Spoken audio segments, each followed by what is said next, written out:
Good afternoon, and welcome to the episode of the Ad Drop Podcast. You know what day it is? It's time to get in so much. He is the managing editor of Last Word on College Football. Also, the reason why Recreation Park was built before he was born. Cal State Northridge legend Tony Siracusa. What's going on, Tom? Wow, Rec Park was like a second home to me in El Segundo. My mom worked single mother for much of my youth and worked two jobs so that we could afford to pay rent in El Segundo, and she could know that I was safe and cozy and whatever. And Rec Park was within walking distance, so when she would call to check in on me, I would tell her I had done my homework, whether I had or hadn't. I would tell her I did my chores, whether I had or hadn't. And certainly after, at some point in the early part of the evening, I would roll down, basketball in hand, meet friends down there, even people we didn't know, playing a bunch of pickup basketball games down at Rec Park. And I'd be down there until they started turning the lights off at 9 o'clock at night, and then I roll back home and do all the things I was supposed to have done already before my mom got home from her second job. So Rec Park was big in my world as a youth. Right there in the corner. Oh, right there on the corner, but right there on Pine Ave and Eucalyptus Mm-hmm. Drive. Mm-hmm. That's it. That's it. They had now there is there's a baseball field there. Well, there are a couple baseball fields, but referring back in the day, there was a really nice baseball field there, which was the varsity baseball field. Even though now there was a field on campus, which was one of the most beautifully manicured fields you will ever see. And people were stunned when they saw it and would find out that's just the practice field. This is El Segundo, man. Baseball is king. And this beautifully manicured field with perfect dimensions on campus was just the practice field. They played in this cavernous baseball field over at Rec Park. And then in later years, the two little leagues merged into one, and they moved their playing over to a new baseball field. They're a smaller baseball field named after George Brett now, after all these years, and the home of El Segundo Little League, which won the Little League World Series just a couple of years ago. First time ever for that city, even with its great baseball legacy. First time ever that that little town of 13,000 people won the Little League World Series. So there you go. Rec Park in a nutshell. It's funny when I was kind of doing research for the show, I realized that they spent 400 grand to build that back in Mm-hmm. 1958. That's a lot of money for back then, and they really It invested is. in it. It is, and they had great tennis courts. I had a great family friend who'd been a college tennis player, and he kept urging me to play tennis, and I was so into basketball. Lived it and breathed it, and I'd go run errands, walking around town, dribbling a basketball around in one hand and carrying stuff, from the store in the other hand. So, you just couldn't talk me out of it. But they had tennis courts. It's funny. They had these other little courts. They look like tennis courts, but smaller. In today's world, it's called pickleball, and it's all the rage. We had it back when I was a little kid at El Segundo Rec Park. It was called paddle tennis back then. Oh, It wow. was it was the exact same thing that it is today. And they had paddle tennis courts, and they had a softball field, and they had what am I trying to think? Lawn bowling. They had lawn bowling areas there. And then they had big grass areas where, we used to have some of the mightiest, most intense wiffle ball games you've ever seen in the mighty suburbs of El Segundo. So there was definitely a lot there. I know that it's been renovated a bunch of Hmm. times, and apparently, like, it's one of those things that when you look back, you kind of wish that other cities would still do it now, like Yeah, invest in it. El Segundo is its own everything. It's its own fire department, its own police department, it's its own school district, even though it is as small as it is. Like I think we've talked about, my graduating class was about 95 people. Um, it's its own school district. Now it's got this amazing library there and everything else. The school gets used for a lot of TV and movie shoots, so they make good money off of that. All of the exterior for the series All American that was on the CW, all of the exterior, that's El Segundo High School. Awesome. Even the football field and everything. So they make a lot of money off things like that.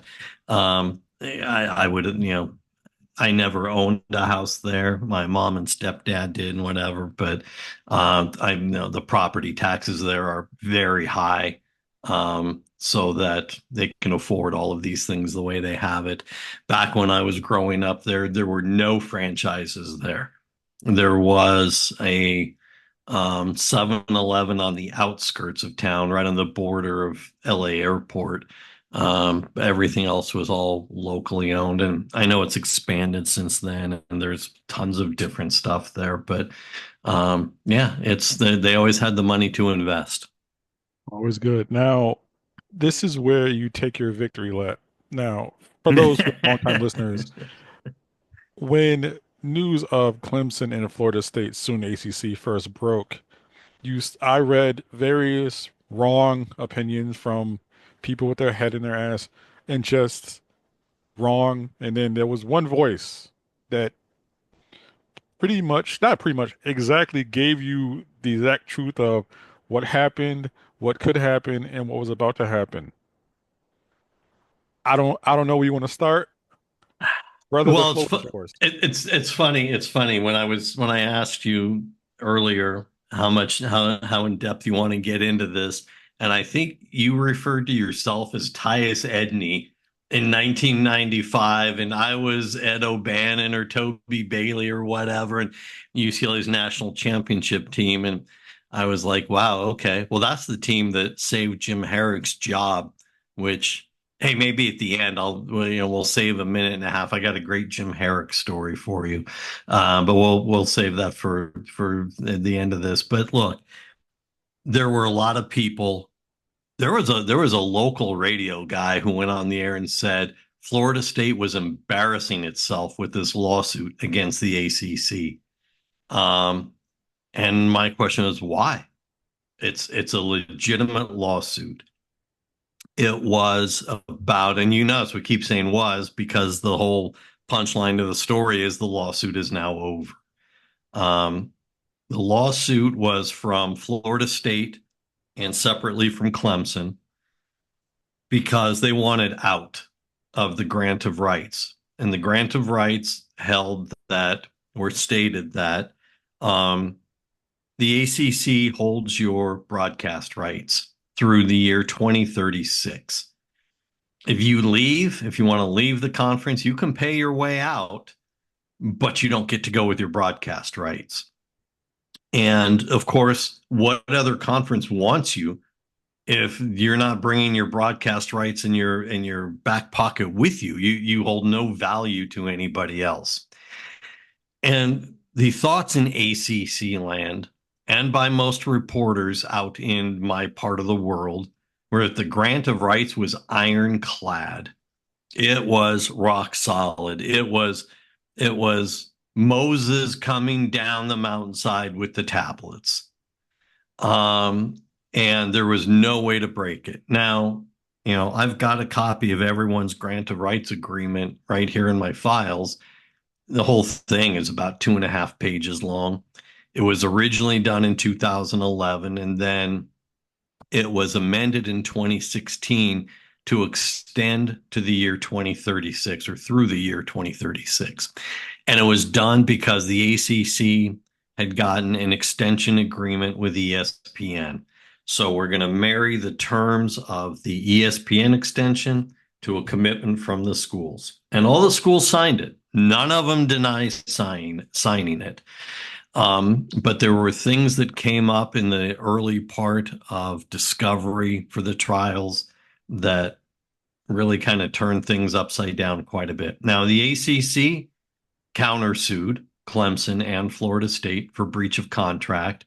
They actually beat Florida State to court in Mecklenburg County, North Carolina, by about 2 days, trying to claim a first to file right, which means you get to determine where the case is going to be held.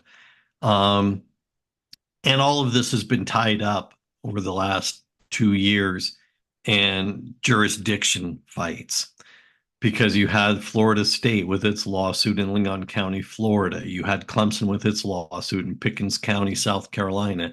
You had the ACC suing both of them in Mecklenburg County. And everybody was filing for motions to dismiss based on the wrong jurisdiction. And Florida State actually was claiming sovereign immunity as a state-run university, as part of the state of Florida, that they shouldn't have to face lawsuits in another state. There's an interesting little sidebar to how all of this happened. And we got tied up in these jurisdictional appeals because everything was being appealed to state Supreme Courts or appellate courts. And I've got a copy of the Constitution of the ACC. It's lengthy, it's detailed, it's granular, and I've read all of it. And there's something amazingly missing, and it's something called a choice of law clause. Now, choice of law, it's a governing law provision in a contract. It says this will be the governing law for any dispute going forward. Let me really simplify it. Next time you sign up for a new credit card, look at the contract. Look through all of it. There is a choice of law clause that says if you're going to sue us, your credit card company, you're going to have to do so in the state of Delaware because that's where we're incorporated. Moving companies, I've discovered, having moved twice over the past 5 years, moving companies are mostly incorporated in Florida. You want to sue your moving company because they damaged your TV, you're going to have to sue them in the state of Florida, and the laws of the state of Florida will prevail. This is very, very, very common in a contract. The ACC Constitution, which is the contract for everyone to follow in the conference, has no such clause in it. None. It is legal malfeasance that the attorneys who put this together for the conference, who, by the way, are not the same litigators who've been fighting these legal battles for the last 2 years. I want to make sure I'm not pinning something on them. But this would have determined if this was going to be tried in North Carolina or under Florida law or the laws of South Carolina. And we wouldn't have spent 2 years on appeals of motions to dismiss. I mean, it would have determined ahead of time everything will be tried in probably at that point North Carolina, because that's where the ACC headquarters are. And the laws of the state of North Carolina would have prevailed over everything. And Florida State and Clemson would not have had any choice because that's what they agreed to when they became members of the conference. The fact that this is not in any legal document that binds these schools to the conference and marries the conference to the schools is just shocking. It's just, when I read through it when these cases started, and a friend of mine under cloak and dagger sent me the authorized copy of the Constitution. And I read through it and I went back to it and I said, am I missing something? I don't see a choice of law clause in here. And he said, there isn't one. Just mind boggling. So now we go back to where this all got us. Everything was at the appellate level. As of Tuesday of this week, we have a settlement because it turns out that the grant of rights was not ironclad. Matter of fact, it turns out it was so malleable that for the right price, you could buy your way out of it. That's how not ironclad it was. The settlement is when we got our first notes on the settlement and we reported on it, we had a lot of questions about what happens to the broadcast rights. We got a copy Tuesday night I'm sorry, Monday night of the settlement agreement. And what happens to the broadcast rights is laid out in there. So here's where we are. All the schools stay put for now. They're all staying in the ACC for now. We're going to redistribute the TV money. Let me preface this by saying all of the ACC schools were on a Zoom call with Commissioner Jim Phillips on Monday and a vote to approve this. He had to have a 75% approval. He got it. He actually got 100% according to his office. I find that sad for many reasons that we'll get into in a second. In the ACC, so the ACC approved it via that method. The Florida State Board of Trustees had to approve it. They did. Clemson had to approve it. They did. So now we're dotting I's and crossing T's and getting the judges to sign off on it, which will happen. But we're going to redistribute the TV money based on ratings. Right now, everybody gets an equal share of the TV revenue. Everyone's getting about 38 to 40 million a year right now, each school. This is going to change that. We're going to create an imbalance in the TV revenue based on ratings. We're going to take a 5-year rolling average of the ratings. And there isn't a specific number laid out. There's going to have to be at some point. And I've done the math, and I think it's going to have to be 4 schools. So at the top 3, probably 4 ratings driven programs are going to get an extra $15 million per year. So to do the simple math, if you say that the current number is 40, that's going to put them at 55 million per year. But now the conference isn't getting any extra money. They don't have any extra income. So that money's got to come from somewhere. It's going to come from the backs of the rest of the conference. Everybody else outside of that window of 4 schools is going to take about a $6 to $7 million hit per year. They are giving up money, 6 to 7 million per year, in order to end the lawsuits and keep the conference together. Mind-boggling. I mean, if you think about it, look, I don't mean to disparage any program, but let's face it. Clemson, Florida State, Miami, and I don't know, pick your random 4th school, will be the benefactors of this extra $15 million per year. And I don't mean to disparage the others, but Wake Forest, Boston College, Syracuse, Virginia Tech, NC State, you all are about to get 7 million per year poorer than you already are. And if you think about it, that's happening at a time when we have revenue sharing coming up in the next academic year, where you get to, decide how to spend 20 million per year on your athletes, but now you're $7 million poor.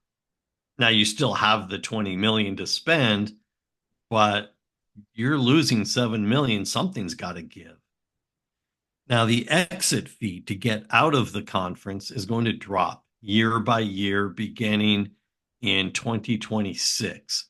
Right now, it's structured that the exit fee is 4 times the current operating cost of the ACC at the time in which you leave the conference. So if someone were to leave now, that exit fee would be roughly $135 million. It was going to be a hard bend for Clemson, not so much for Florida State, because Florida State is starting to take private equity money into the athletic department. So the money would be there. It would be a lot, but it would be there. They've already spent tens of millions on legal fees. And if this thing really went all the way through to trial and covered another 2 years, they'd be hundreds of millions in the hole on legal fees that they would need help with. But that exit fee is going to drop so that by 2029, it actually won't be more than $90 million. So it's going to drop by a percentage every year, all the way to that under $100 million. Now, here's the real kicker, because the question was, what happens to the broadcast rights? And that was our question Monday. And we had to go back in and put editor's notes on the article that we wrote to update the fact that we were now made aware of what happens to the broadcast rights, because that really was everything. Yes, there's a lot of talk about, well, was the exit fees? Yes, it was the exit fees. But there was nobody who was going to leave if they couldn't leave with their broadcast rights with them. And that was a huge part of every brief that was written by the petitioners, Florida State and Clemson. They wanted to negate the grant of rights. They wanted it invalidated, yes, for the money, but more so that they owned their broadcast rights when they were no longer a part of the conference. So what happens to those broadcast rights? If you pay the exit fee properly and appropriately and in full, you don't get prorated, you don't get it over time, pay it in full, you leave the conference with your broadcast rights going with you. That's everything. That's the ball game. That means that by 2029, as the exit fees drop below 100 million and you can leave with your broadcast rights in tow, we will now see the end of the ACC as we currently know. Florida State will go, Clemson will go, North Carolina will probably go. The Big Ten would love to have Virginia. Now, of course, the conferences, the Tony Petitti in the Big Ten and Greg Sankey in the SEC are going to say, "Well, we have no intentions of expand." Well, of course they say that because they're not going to tamper with schools that are currently under contract. However, when there starts to be a window, the grant of rights again is solid through 2036. Schools are going to start leaving, but that contract doesn't expire until 2036. But the current Big Ten TV contract ends in the 2029-2030 academic year, which means negotiations with Fox, and if they want to bring ESPN in for open negotiations again, that's going to start around mid-2027. The SEC contract ends, current TV contract ends in 2034. So somewhere around 2031, you'll start to see the TV negotiations coming in. At that point, they will start talking to the ACC schools who may want to leave. And so by 2028, 2029, somewhere around there, you're going to start to know who's leaving the ACC. And there will be schools leaving. Look, even with that extra $15 million that they're going to get, and again, that puts it at about $55 million. Currently, Big Ten schools in the current contract are getting $75 million each per school. Purdue, Rutgers, Maryland, underachieving schools compared to Clemson, Miami, whoever else you want to put in there. And that money is going to go up in the next round of TV contract negotiations, which will happen well before the ACC Grant of Rights expires. So that's it. The lawsuits are over. The ACC won in the short term in that it kept the conference together in the short term, but in the long term, they've signed the death knell to the ACC conference as it's from its current iteration. Now, in your article, I know that you said that how the new schools, the Cal, Stanford, SMU, they don't They're partake or not a they're not. part of this, yeah. They're Now, not a here's the part th of this because they're not getting any of the TV revenue. When they join the conference, as part of joining the conference, in order to get the yes votes from the schools that they got yes votes from, they had to agree not to divide up the already static size pie into smaller pieces. So they're not going to get, Stanford could become the highest rated football program. And it's not going to matter because they're not part of the TV package anyway. They also don't lose any of the money. They're not being asked to give up any of the 6 or 7 million. Basically, it's as if they don't exist. Instead of 17 schools, we're really working with 14 schools, and that's how the math comes to be. If you're looking at four schools getting 15 million each. There is 60 million, which means the remaining 10 will take a hit of 6 million each. Now, when we look at those three Mhm. and we look at when they do become a factor as far as the financial aspect, let's say Carolina, Clemson, Virginia, and FSU all leave. Mhm. Is there a point where SMU, because of their large fundraising base, would be kind of the centerpiece of the conference? It could be, sure. You're looking at 7 more years before SMU gets any of the TV revenue. They've not been damaged by the loss of the TV contract because when they agreed to join the ACC, it was estimated that the lack of a TV contract would cost them about 300 million, and the donors for SMU put that together in fundraising efforts in about a month, and pooled together 300 million for the SMU athletic department to cover over the lack of the TV revenue. Could they become the centerpiece? Yeah, maybe. Look, it's certainly a football product. And hey, they pulled in $4 million this year by being in the college football playoffs. And even though, and that's not subject to TV contract issues, they get their 4 million, and they get all of it. So does Clemson. But SMU is not the all around school that the ACC really likes. All of the schools, well, most of the schools in the ACC have their pluses and minuses in their athletic department. Wake Forest, excuse me, wins NCAA golf championships on a semi-regular basis. Um, they have, the basketball powers in the ACC with certainly Duke and UNC historically. So SMU doesn't really have that either. A couple of years ago, Wake Forest made it to the College Baseball World Series. I can't think of the last time SMU was there. SMU is a decent tennis school, men's and women's, but not as good as some of the others. Virginia is a huge lacrosse program. And we're going to poo-poo all these other sports, and that's all well and good and whatever. But for the ACC, it matters to have that all-around footprint, and SMU doesn't really have that. It's not to say they couldn't gain it or make some changes to get there. They don't really have it.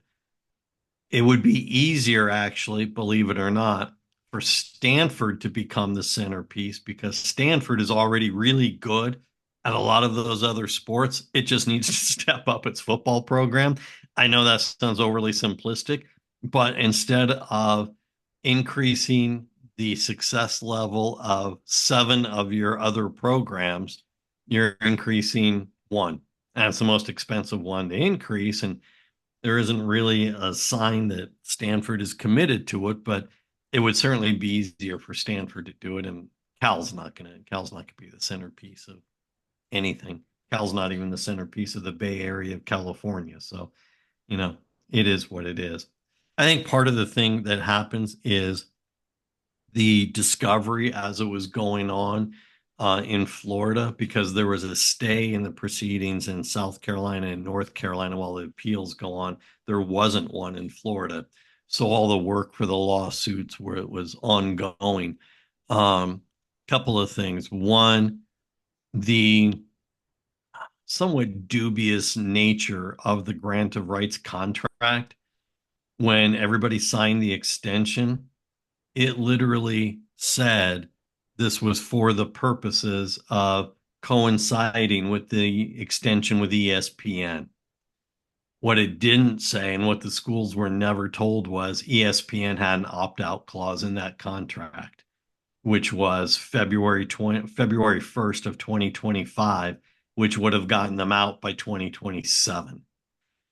Now, since then, ESPN has announced they are staying in with the ACC all the way through.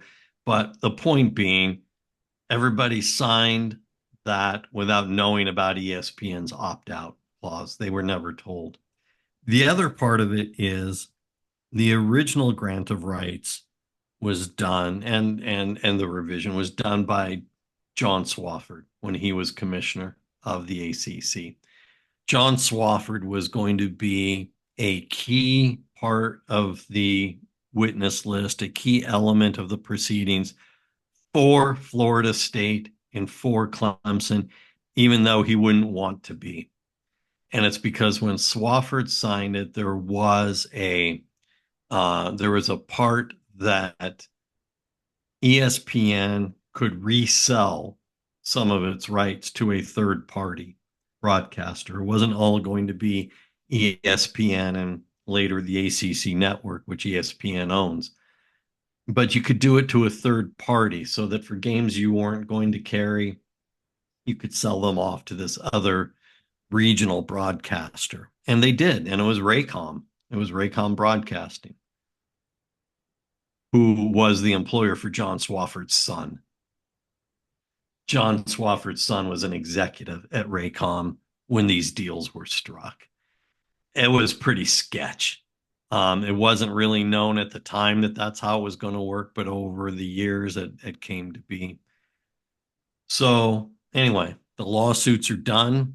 Don't have to worry about that anymore. You see, I see a few people who followed me on social media who were digging up some of my old tweets on Tuesday night saying, "Hey, this turned out to be correct." And I'm like, "Well, yeah, we were in all of the courtrooms. We went to Pickens County. We went to Leon County. We were in there for all the hearings because this is what you do when you're covering this." So we had a sense. We read all the briefs. All the people who said the grant of rights is ironclad. The ironclad was pretty soft and malleable as long as you had enough money to get out of it. It was never ironclad. Never was. There was always a way to take it down. It's funny when all this broke down. I was going out to eat with my fiance. We're at, where it's like a sports bar type place, but it's really nice. And there are giant TVs, like floor to ceiling TVs, and I'm looking at my food. She's looking over my shoulder. She's like, the ACC, and I'm like, wait, what? And she's like, and I said a word I can't repeat here. I'm like, oh, Tony. She's like, huh? Siracusa. Oh, okay. Like that's what you talk. Yep. And you were my first, like, and you see people around the establishment that's like stunned at trying to read about the settlement. I'm like, and I'm sitting there, I'm like, I kind of, had the process of knowing what was going on. I'm like, there's only one person that can explain this. And I'm like, I appreciate that. When I had been in Charlotte for maybe a month, when someone who I know well sent me a copy of everybody's grant of rights. At the time, that paperwork was under lock and key in the ACC offices, um, and still in Greensboro at the time. But I got a copy of all of it, and I sent it to a couple of my legal eagles that I trust well when it comes to contract law. And they came back and said, "This is one of the biggest pieces of garbage we've ever read."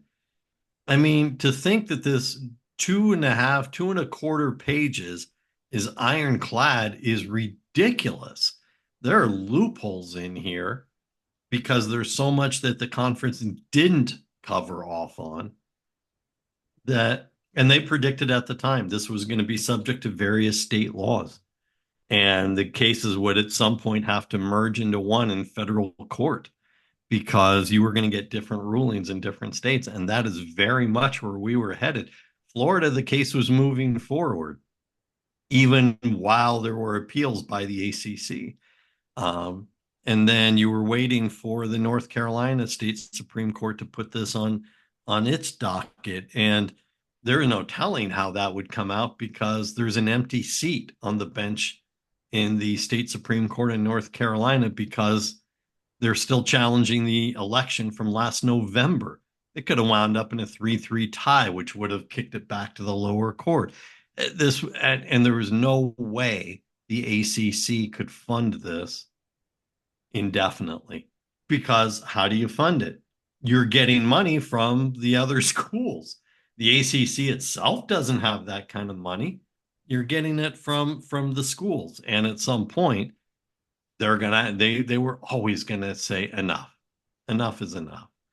So now the conversation, not in the immediate future, because everybody needs to take a deep breath, but in the near future, you're going to start looking at what the future of the ACC is, who's going to survive, who isn't. I have all these people saying, oh, they need to merge with the Big East. Well, that's fine for basketball and even some other sports, but what does that do for your football? There's nothing. UConn plays as an independent, and the other schools in the Big East don't play football.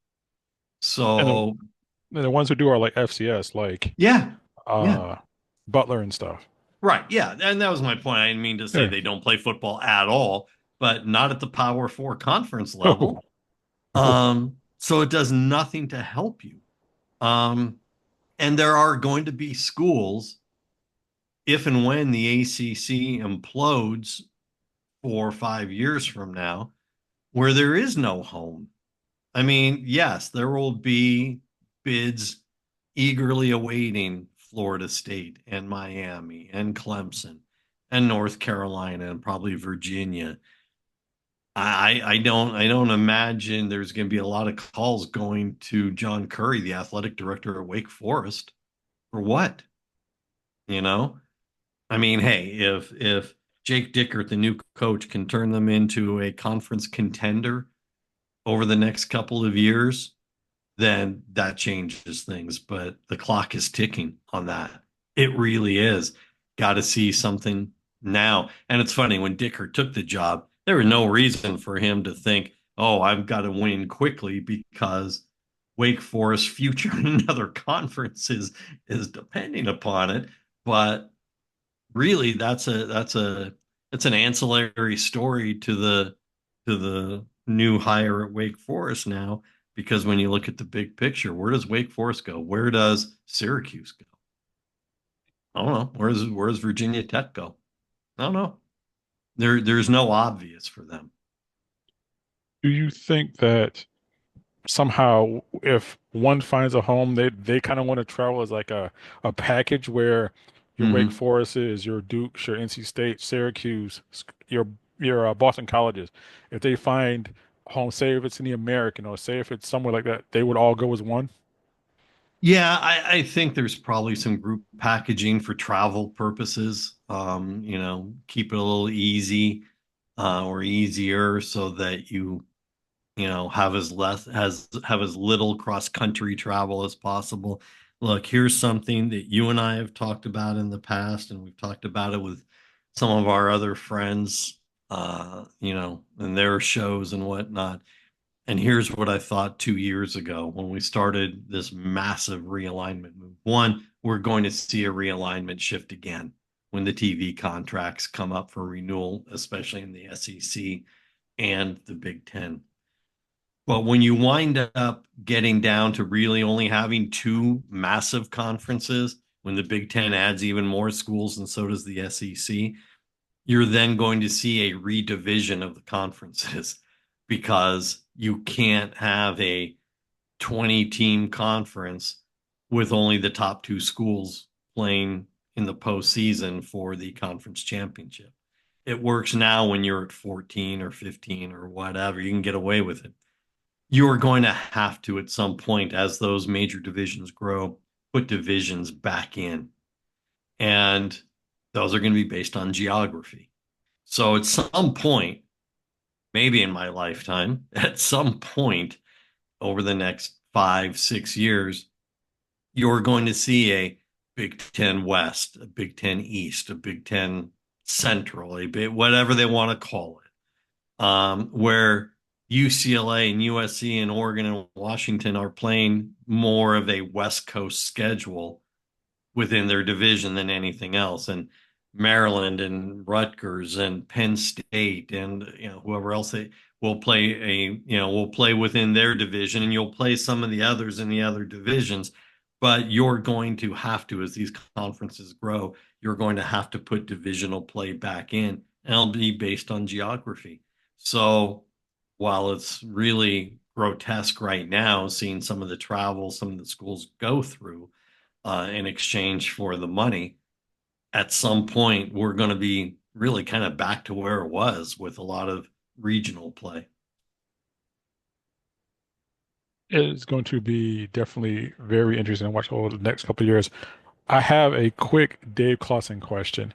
Mm-hmm. Uh, Scott Loeffler, the former head coach of Bowling Green, just took a job as a quarterbacks coach of the Philadelphia Eagles. One of the Mm-hmm. names bandied about was Dave Clawson. I was talking to somebody from the MAC, and they asked me what I thought, and I was like, I thought of our conversation. I'm like, I don't see it. I see him being a commissioner of something or being on a panel of something. Like going back to Bowling Green, is there any way? I don't think so, but you know him. Is there any way that will happen? Yes. Is it likely? No. Is it possible? Yeah, maybe because it's simpler. It's a simpler life in the MAC. It's a simpler life at Bowling Green than it is in the ACC or at Wake Forest. Um, and I don't mean to diminish Bowling Green or the MAC, but the expectations aren't as big as they are. You aren't having to compete against Clemson's collective or the NIL money that Florida State can offer players or whatever the case may be. It's not the same in the MAC.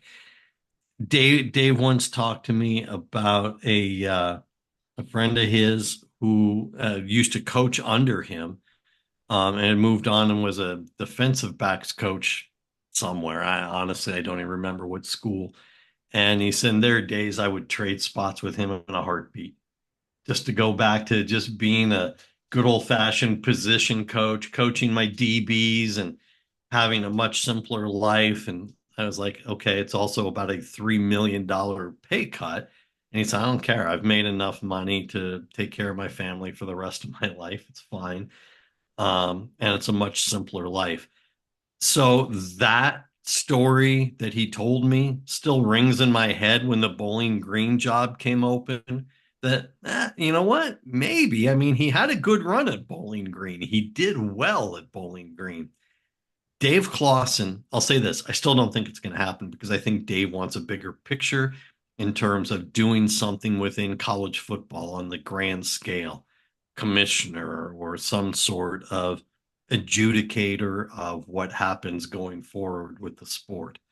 Um, but there is that part that rings in my head that says maybe just a simpler life for Dave would be fine. I really don't think it's what happens, but I'm not willing to rule it out completely. It's an easier job, but it's a far easier job. It's just there's a ceiling. They're expected to be Oh, just sure. so, and it is an easier job.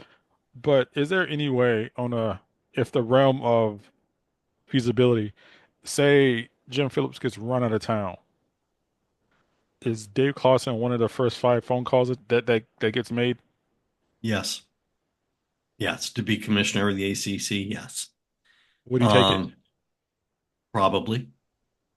Um, it is, and again, you start to deal with headaches of collectives and NILs, but he gets to sit at the top. But now, and I say probably he would take it, but now you got to ask yourself this. Let's back up to what we were just talking about and the legal settlement, the lawsuit settlement.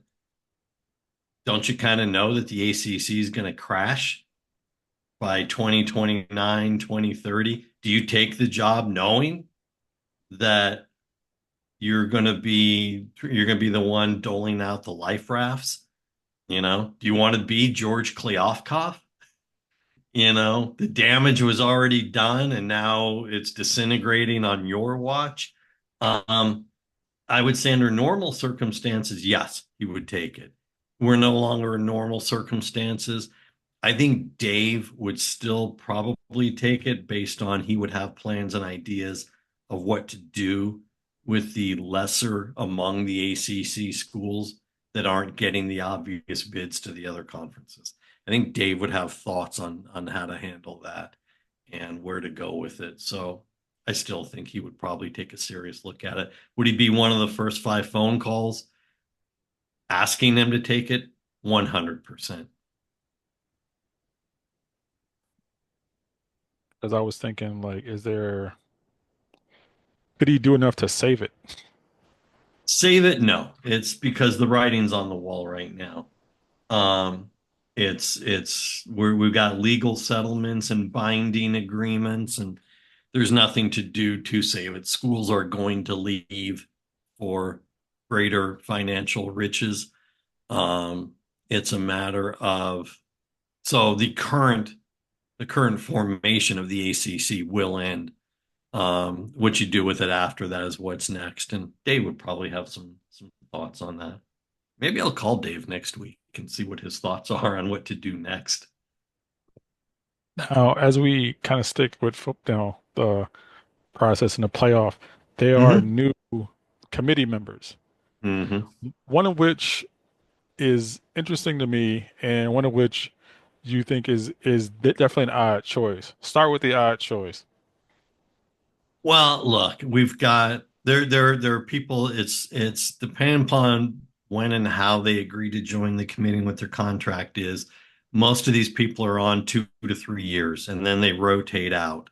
So Ward Manuel, who is the head of the committee, is the committee chair, is out. The athletic director from Michigan. Um, Gary Pinkel had already announced he was stepping down. Jim Grobe is out. Will Shields is out. There are a handful of people who are rotating out. So we have new people who were announced.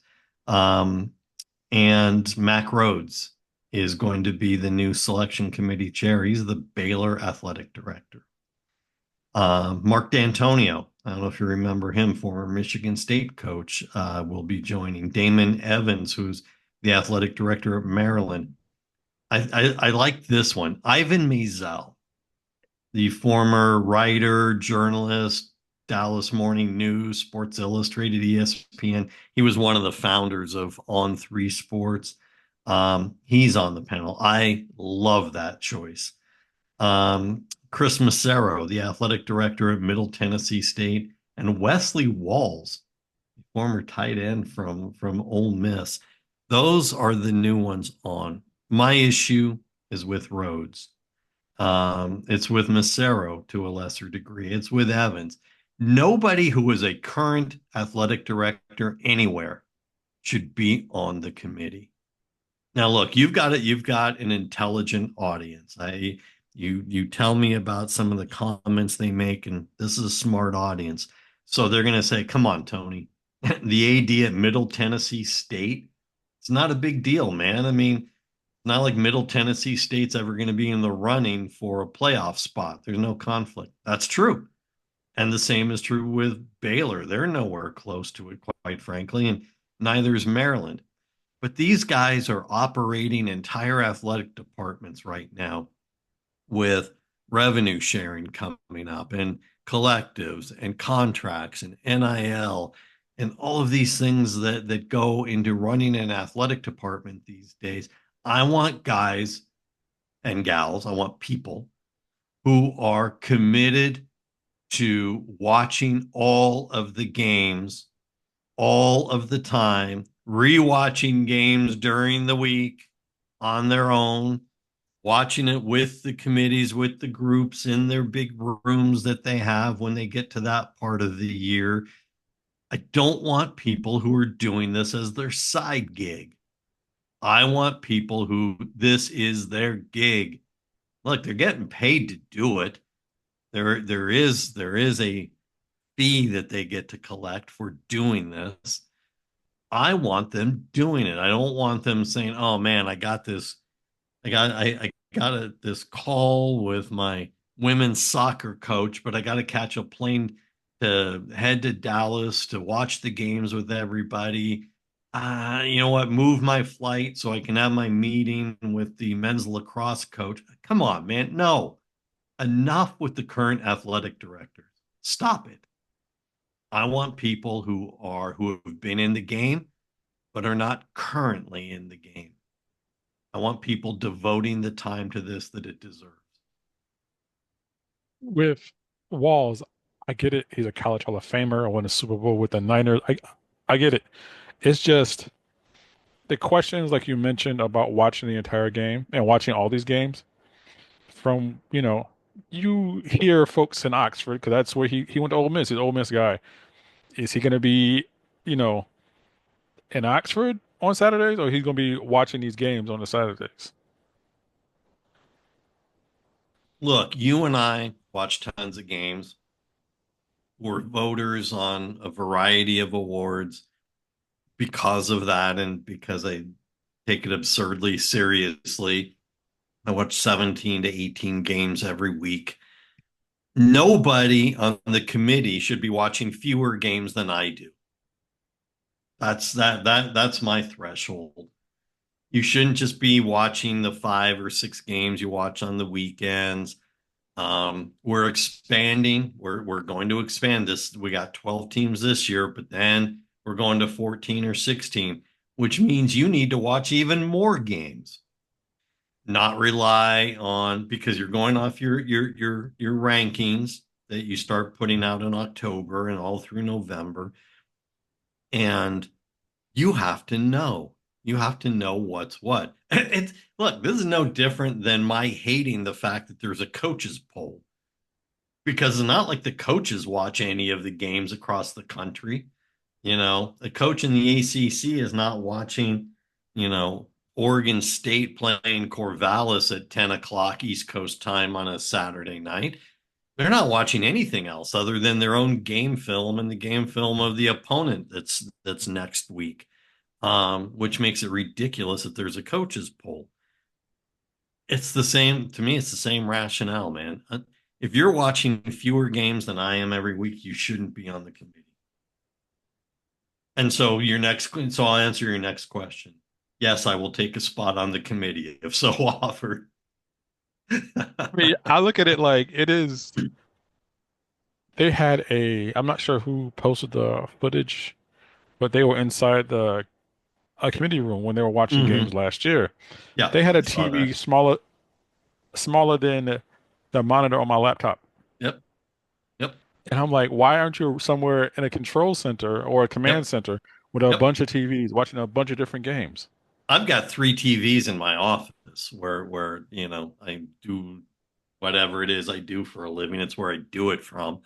And I've got 3 TVs in here because on game day Saturdays, if I'm not on the road, if I'm not traveling for a game or to cover a game, I've got all of them on watching multiple games at once. And my wife will come in here and pull up a chair and watch with me because she likes watching the games and she's a college football junkie.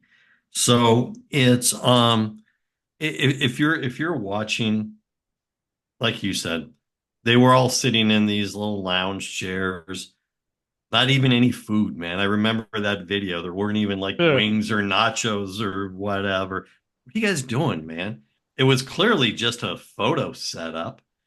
Yep. And so it's like, we need to start doing this right. If this is going to be worth so much money, then start taking it seriously because really it doesn't feel like you are right now. Like I kind of equate it to, like you said, we vote on different awards. I Mhm. take it out of the utmost serious. Bunch of different notebooks, pens everywhere all over my house, pens in my pocket. Yep. That some that unfortunately sometimes get washed. That's a whole other story. It's just, but it's the effort that you put into it, and It that's the is. part I don't get. Like, When I'm off covering a game in person, I watch whatever I can watch until I have to leave. If I'm on the road, I watch whatever I watch in the hotel. I have the subscription services that I have because I can watch games on my laptop. I have a tablet also. I'm like most of the reporters that I know. When I'm in the press box, I'm watching the game I have, but during timeouts or at halftime, I'm watching my laptop and the tablet and watching other games. I also have, another dozen, 13, 14 games recording at home for me to watch when I get back home. I get home from a game on a Saturday night, and let's say, I don't know, I was up at Duke, and it's a 2 hour drive from Durham back to my house, and get home at midnight. My wife's asleep anyway. She's not going to know whether I'm home or not. I turn on the DVR and start watching some of what I missed earlier because that's the drill. That's the routine. That's the way it's supposed to be. I'm not doing something grand. I'm doing what the committee should be doing. And that's the part I don't understand. Now, when we look at the house settlement, in the Hmm. case of house, Hmm. the final judgment, what is your Coming thoughts up. going into it? Yeah. So we've got the House versus NCAA, which is the settlement, which will allow revenue sharing. It does a lot of other things, and this really does get very granular. It impacts scholarship limits, rosters, and the amount of scholarships that schools can give out will basically be enough that it's going to eliminate walk-ons on football programs, which I think is unfortunate. But it gets us to revenue sharing. It gets us to where every school can spend up to $20.3 million on its athletes. How they do it, who gets what, it's completely up to each school. Um, Most of the schools I know will do it so that it's proportionate to the revenue brought in by a program. Quick example, if your football program brings in 70% of your athletic department revenue, the football program will get 70% of that 20 million.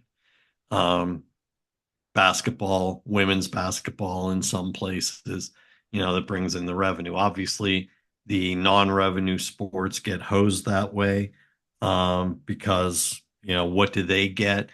Part of what a lot of schools are doing, because part of the reason the NCAA really wanted to push this settlement through was because it minimizes the role of boosters, because the money isn't going to come from boosters, it's going to come from your TV revenue.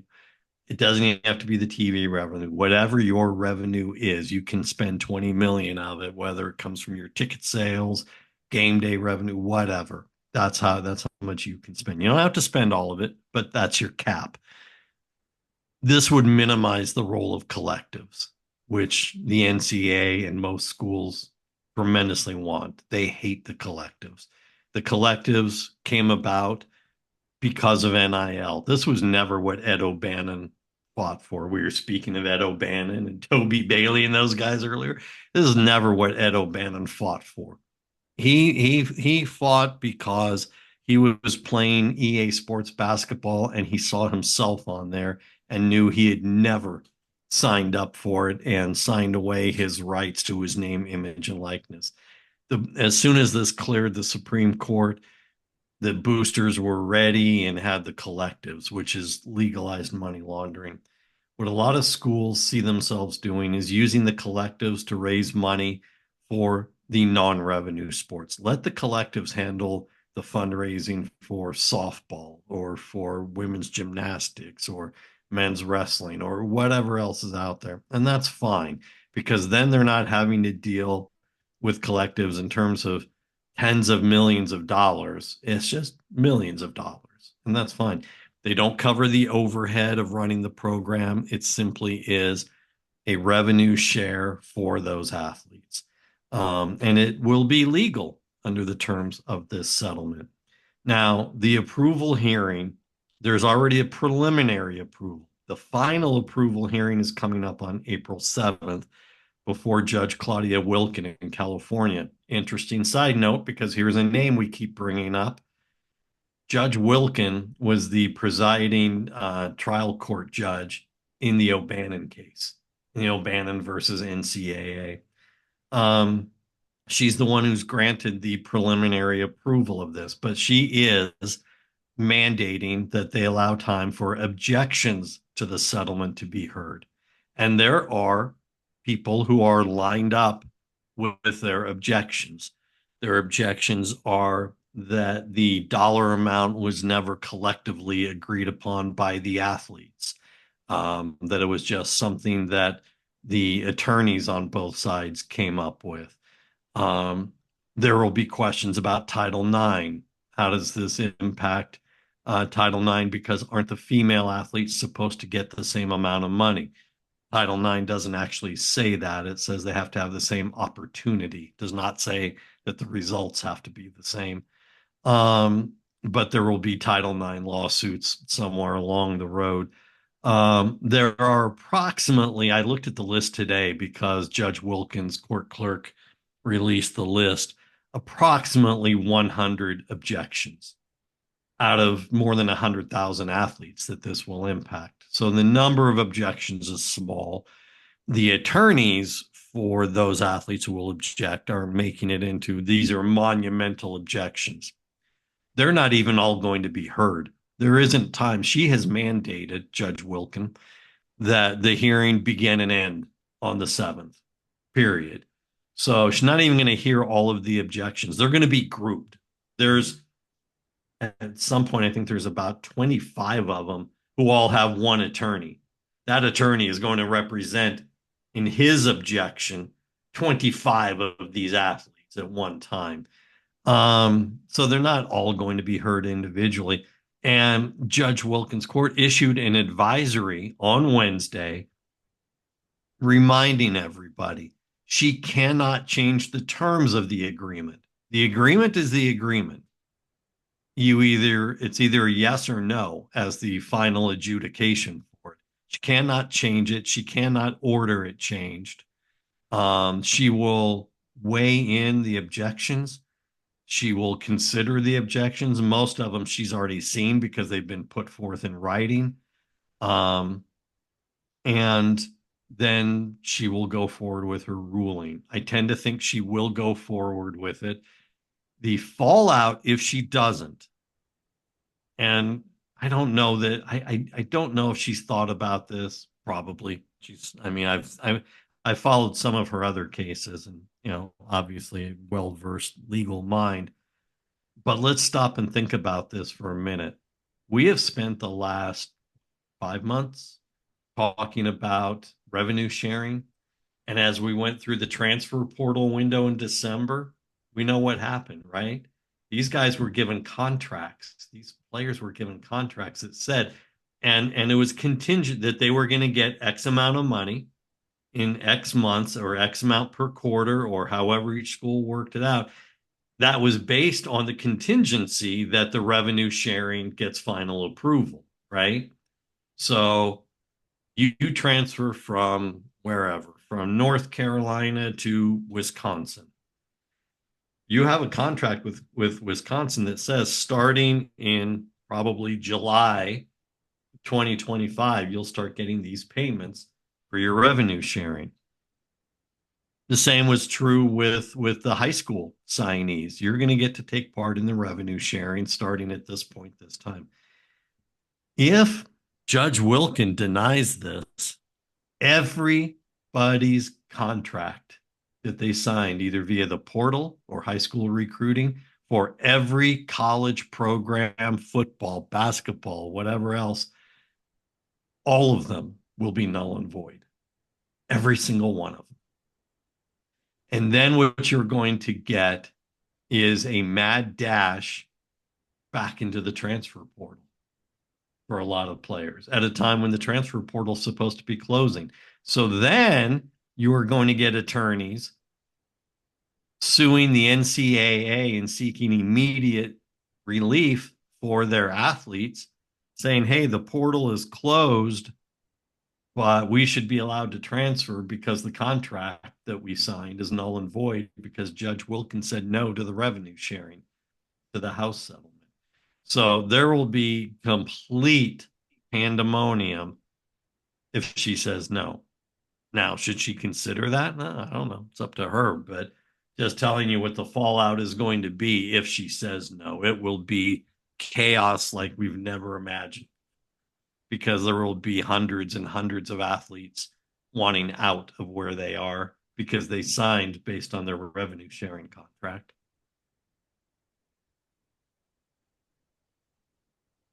I want to see what the fallout is as far as if those who object don't get heard. Mhm. I know they might not have recourse, but They I don't. wonder what they will do next, if Yeah. anything. Again, there's going to be some Title IX lawsuits. We should expect that.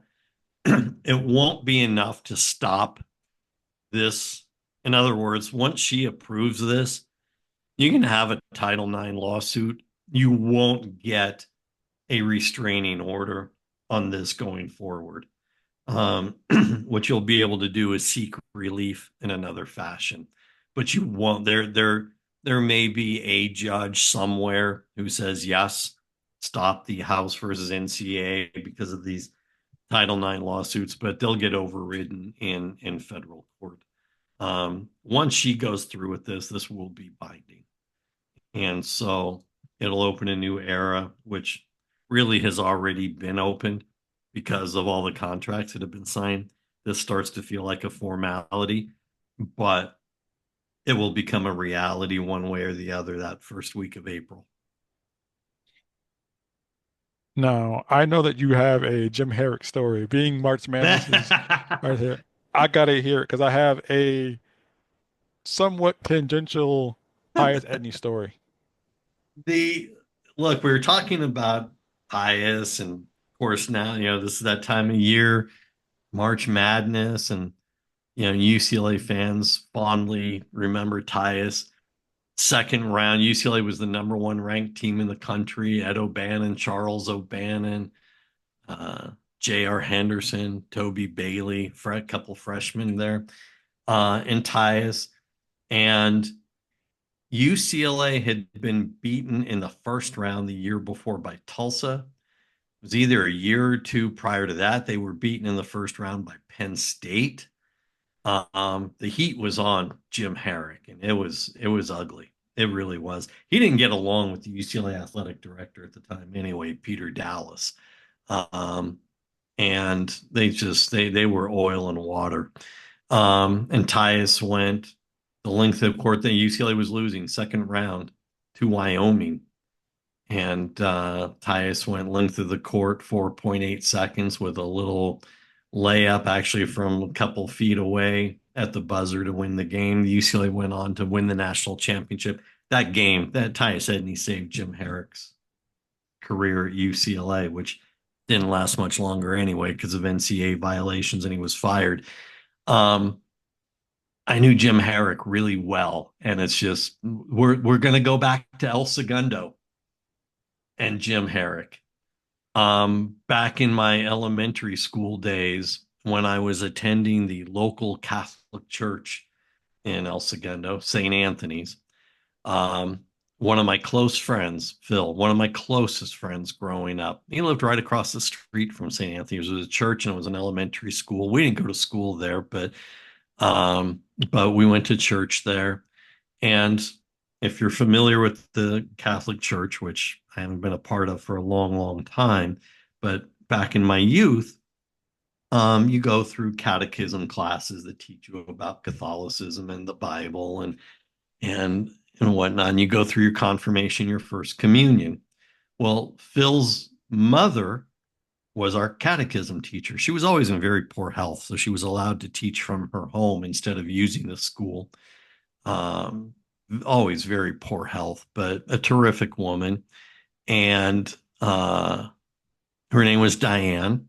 And Phil was in the class and a bunch of my other friends. And her name was Diane, Diane Herrick. It was Jim Herrick's sister. Whoa. So I used to see Jim quite a bit. He was the coach at Morningside High School at the time, very successful coach at Morningside High School. Um, and we used to see him. Phil and I would go out to to the garage at Phil's house and play air hockey or whatever. And Jim had stopped by, and Jim always had, even though he'd lived in California a long time, he still had that West Virginia twang. And if he didn't remember your name, he had a nickname, Stud. You were Stud. And he would see us and he'd look at me and go, "Hey, Stud." What's going on, stud? How you doing today, stud? Like, Jim, you saw me like 2 days ago, man. You still can't remember my name?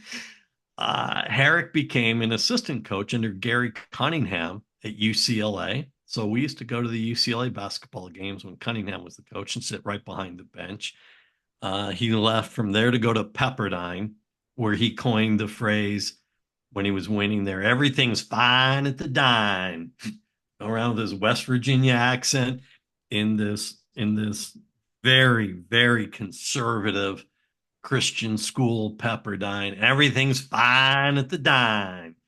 And he did well there. And after UCLA went through a whole series of coaches in short term, Larry Farmer and Walt Hazard and Larry Brown and so on and so forth, they hired Harrick, and Harrick's job was on the line. But he used to go to a lot of UCLA games when he was the head coach there too, and sit behind the bench and stuff. And even though, I had since long graduated high school, and Phil and I didn't see each other very much anymore. Every once in a while I'd get tickets behind the UCLA bench. But yeah, that was my Jim Harrick story. I used to see him all the time when I was a kid going through catechism classes in Little El Segundo, and Jim Harrick was there. Morningside High was over in Inglewood nearby, and he was a very successful high school coach. And there I was. I was the kid whose name he couldn't remember, so I was Stud. What's up, Stud? It's funny There's the because Jim Harrick story. he had just retired from coaching 4 years ago. Mm-hmm. His last job, Cal State Northridge assistant, Yep. Yep. Jim Harrick. And who was the Now, head? Do you remember who the head coach was? Reggie Theus. No? Nope. No, he was after or before? Theus was before, Who's the head coach? or Gottfried. Oh, wow. That's what happened That's to him? how Herrick got the job. Gottfried was one of Herrick's assistants at UCLA on the national championship team. A year later, UCLA lost in the first round to Princeton in one of the biggest embarrassments in program history. And then after that, Herrick got fired. Um, he was recruiting some other players, and a couple of his current players were at the same restaurant. And Herrick picked up their dinner tab, which was illegal. And then he tried hiding the receipts and doctoring the receipts, and it gave Peter Dallas the chance he wanted to fire Herrick. But the thing is, they didn't really have another viable option because Gottfried had already left for Murray State and would eventually go on to Alabama. The next guy in line would have been Lorenzo Romar, who was the number two assistant on the staff. But Romar had just taken the job at St. Louis and wasn't about to just walk out and leave on a job he had just taken. And that left him with the staff coffee boy, Steve Lavin, who Oh, was the wow. number three assistant. And basically, he was what was left because they fired Herrick with about 2 weeks left to go before the start of the season. You weren't going to get another coach from another program. That And is they so. hired Steve Lavin, who, whatever. I used to see Steve at my shoe shine place when I was working at a radio station just down the road from UCLA. We went to the same shoe shine guy. I used to see him there frequently, and we used to talk basketball. And back in those days, I was frequently writing letters to the sports editor at the LA Times when they would publish them on Saturdays, talking about what a horrible coach Lavin was. And then I'd see him at the shoe shine place. I tell him, man, it's not personal. This is UCLA basketball is not meant for on the job training, you know? Mm-mm. And and I remember I'm looking at my sports memorabilia collection, and there's a basketball signed by the 1998-99 UCLA basketball team that was for my daughter for when she was born. Nice. Friend of mine took it to practice, and so it's got Dan Gadzuric and Ray Young and Moose Bailey and Baron Davis and Earl Watson and all those guys. And the night before our daughter was born, UCLA lost. This very team that signed that basketball lost in the first round to Detroit Mercy. Wow. And while we were sitting in the hospital, my wife and I sitting in the hospital watching the tournament as she had gone into labor. And It was that was the team that Baron Davis said should have gotten a special award for making the tournament without a head coach because all they had was Steve Lavin. Ouch. Now it's funny, like the Harrick now and Tyus Edney, being from East Coast, being from Hartford, Connecticut, basketball is huge, and they would have summer tournaments. Just everybody can sign up. They had all different levels, like beginner, immediate, and advanced. So me being about 15, 16, 17, sure. And the top tournament they had a guy named Kendrick Moore. Kendrick Moore and his young teammate would just they would it was a 3-on-3 tournament. They would just run people off the court. Just young teammate Marcus Camby, and they would play. And they both went to the same high school. They went to Hartford High, and They won a state championship. Marcus Camby ended up going to UMass. Kendrick Moore ended up going to Missouri. Mm-hmm. And we had played Kendrick Moore's cousin. We were in the beginning group, and they beat us by 3. His cousin is just talking, talking. Kendrick's talking, talking. I'm just, okay. And when Missouri played UCLA, in my entire life, I've never cheered for UCLA. But when Tyus Edney went the length of the floor with Right. just under 5 seconds left, Yep. biggest Tyus Edney fan in the world. Oh, We sure. we end up playing his cousin again a couple of years ago. Blew them just a couple of years after. Blew them off the court. And I remember just sitting there watching and looking at Kendrick like, see, I told you. And somebody would always mention Tyus's name for the That's funny. longest time. Tortured him with that name forever to the point where he used to get angry. That's funny. Yeah, I remember UCLA they wiped out Florida International in the first round and then played Missouri. And yeah, I mean Tyus was forever a hero. Funny thing is you mentioned Marcus Canby. That year, that season, I saw Canby play in Los Angeles because it was the first ever John Wooden Classic. 4 teams, 2 games in one afternoon at the pond in Anaheim. And my old boss had a suite there, and he gave us the suite for the day. So we saw Kansas against UMass, and we saw Kentucky against UCLA. And UCLA hit a couple free throws in the closing seconds to beat Kentucky, and you could tell it was going to be a special year. But yeah, they went on and beat Missouri, and of course went on to beat Arkansas, the reigning national champion, in the national championship game. But so yeah, I saw Canby play that year as well. Playing like 21 against Marcus Camby was the most embarrassing thing. You go for a layup and you get it caught. I'm 5'11", he's 6'11", and I tried. I tried. And I'm like, you know what? I tried a pump fake. He's a foot taller. He's not jumping for that. And if he did, he would have swatted it even more so, On you the way know? down, it is that. Exactly right. Exactly. Now, what's coming up on Last Word, and how can people interact with you on social media? Yeah, you can do last word on sports.com and go to the college football link. You can find us on Instagram, Facebook, Twitter, Blue Sky. It's at last word on CFB for Twitter and Blue Sky. I'm on at Tony Bruin on Twitter and Blue Sky. Um, and we've started to see some spring camp. A couple spring camps have actually opened this week. And so we've got coverage of that. We had some coverage earlier in the week, if you want to go back and look at it, of how some players did at the NFL Combine for some particular schools like Nebraska, Notre Dame, Ohio State. We've got our coverage of the ACC legal rigmarole. And like I said, we'll have some more coming up later this week as we open up more spring camps. And as always, Tone, thank you so much for joining us on this episode of the Ad Drop Podcast. All right, man, be well.